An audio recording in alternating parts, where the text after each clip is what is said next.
Well, hello there! Welcome back to my channel. Hope you're all having a great day. And today we're reviewing the Peanut Butter and Jealous palette by Makeup Maniacs.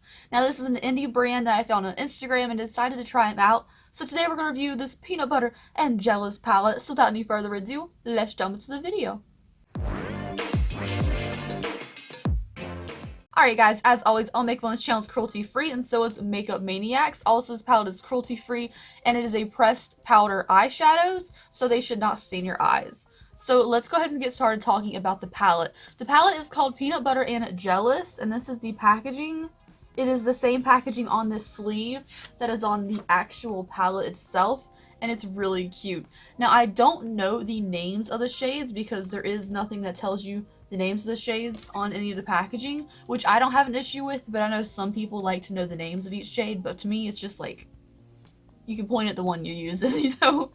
So for the price, it is $23, and I also paid $5 for shipping, so it costs $28, and I think that's pretty decent for it being an indie brand, and it kind of reminds me of the layout of like a Kylie palette or a Juvia's Place palette. This is what it looks like.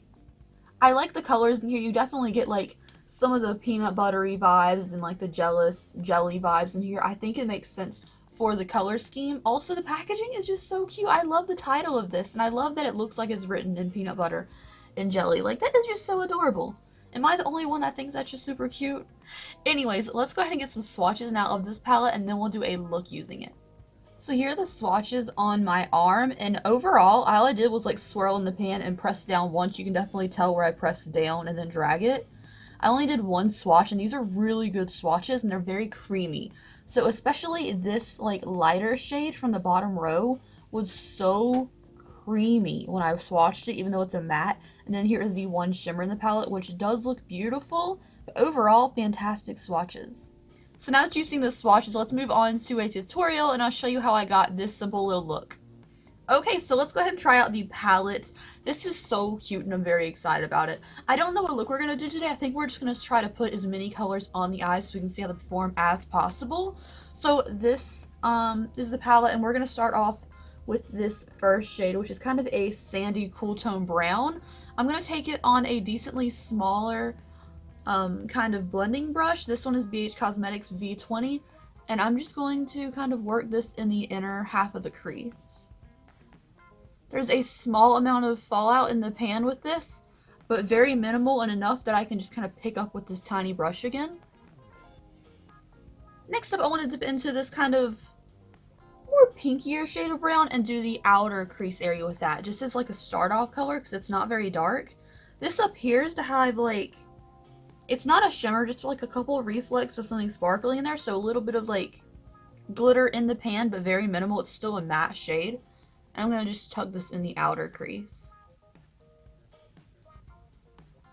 Something I really like about neutral palettes like this is that these colors are so easy to build off of each other. Like, you can use any of these colors and put one of these colors over it. They kind of mesh well together. It's a very cohesive color scheme. So I definitely like that. And it also makes it a lot easier for me when I'm testing things like this to make them like, you can try a whole bunch of different shades on it. Not necessarily a look you would probably recreate because you could do less, but building up a bunch of shades is actually really nice for like reviewing makeup. So the next shade I want to dip into for the outer crease area is going to be this shade. We're going to take this kind of burgundy red. Kind of matches my outfit a little bit, and plus I love testing out kind of burgundy shadows. They just seem really good usually, and hopefully this one is too. So for the outer crease, I'm just going to tuck that on top of that last color we just did with that same brush so they blend together nicely. I'm sure if I built up this color enough it would be darker, but I just feel like it's a little bit light compared to what it shows in the pan. So like, I'm sure if I worked it up and built it up it'd be the same color, but it just seems a little bit light right now. Just first observations. So next up, I'm going to go back into a smaller brush, and I'm going to tuck in a little bit of this brighter red color. So we went to this dark burgundy. Let's try this little bit of a brighter color for the inner crease to kind of build up that first color. This shade definitely has more of like a more cranberry tone to it. I guess more jelly tone to it. Something I'm really liking about this palette so far is the fact that most of them are mattes and we only have one shimmer in here, so we are going to take this on a dry brush and see how it performs. This is the one shimmer in the center. It's a really good color, like, to match all the rest of these. Like, this is a perfect shimmer to have in the middle. It makes complete sense to me. So let's try this on a dry brush and see how it performs. We're just gonna do it on the inner lid. It's actually pretty decent for being a dry brush. I am going to wet it first, though. To be honest, I'm not crazy about how this look is turning out, and it's not the shadow's fault, it's just my application, because the shadows are doing really well. I want to darken up the outer corner now since we didn't do the entire lid with that shimmer, and I'm just going to dip into this kind of purpley shade right here. Purples are more hard to formulate, that's why we're going to go into the purple instead of the dark brown. And I'm just going to darken up the outer corner. I'm now just taking a clean brush and just kind of blending with no product on it, just so it kind of blends out the edges. So for the lower lash line, I'm going to take a smudge brush from Real Techniques. I'm going to do the first inner half with this kind of light peachy shade that we haven't used, and then for the outer corner, I'm going to use this kind of medium brown.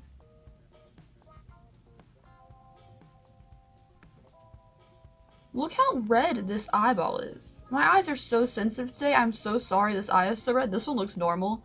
But I'm going to go put on mascara and lashes now and finish up my face, and I'll be right back to show you the finished look. Alright guys, so this is the finished look using the Peanut Butter and Jealous palette. What do we think? Overall, I think it's super cute. The look itself, my application is just like not there today. I don't think I could really think of something super creative to do, so I kind of did a simple everyday look for me.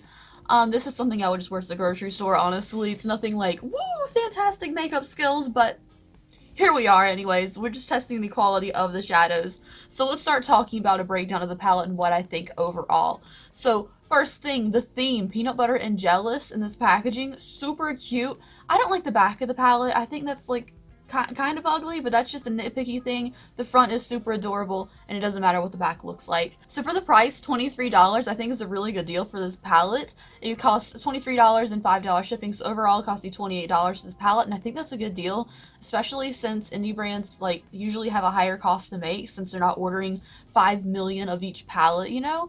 So really good. The layout of the palette reminds me so much of a Kylie palette, a small ColourPop palette, or a Juvia's Place palette, and I kind of like it. It's like it's really simple, it's really easy to understand, and the colors go well together. Like all these colors you can kind of mix together and get a nice look out of. Nothing really stands out, would clash against another shade. I also like the fact that the shimmer is, there's only one shimmer because I'm tired of all shimmer palettes.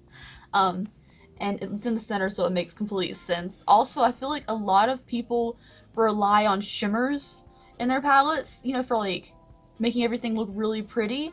But the test of a good quality palette is the mattes, and these mattes are so good. Like the swatches were unbelievable. Can we even talk about the swatches, especially this shade? And now let's go over each shade that I used in the look. Overall, like the ones I used for the lower lash line were this peach one were good. And then this one, I wasn't really a big fan of. It just kind of seemed kind of dusty. This is like my least favorite shade in the palette, but it did perform pretty decently, I'd say. The reds that I used over the crease, very good. This one has more of a berry tone to it than this one, which you can kind of tell in the pan, but it does look a lot more pinker on the eyes until you like kind of darken it up and build it up more. The browns in the palette is, I'm going to count this purple too. Very good. The purple is actually pretty nice, really easy to blend together with the reds we used. And the shimmer, even on a dry brush, performed pretty decently, but it definitely works better on a wet brush, just like any other shimmer you're going to use. I think overall my favorite shades in this palette were the first shade we used over the crease right here, and I also kind of like this peach shade, even though you can't really see it under the lower lash line. If I use this on its own or maybe paired it with this one, I think you can create a nice simple look with it. So I do like this palette. I think it's a really good investment if you're willing to try them out. Also, if you want to check them out, I'll leave the link to the palette down below, and I'll also link their Instagram. So if you want to go to their Instagram and said Porcelain Cosmetics sent me, that'd be cool. Tag me in it and show them some love. Thank you guys so much for watching today's video. I hope you enjoyed it. If you want to see more from me, I put up every single freaking day, most days, and I will see you next time. Bye. Hey, what's up guys? Bridget. Welcome to the video. So now that you've seen the swatches and they're actually, let's move on.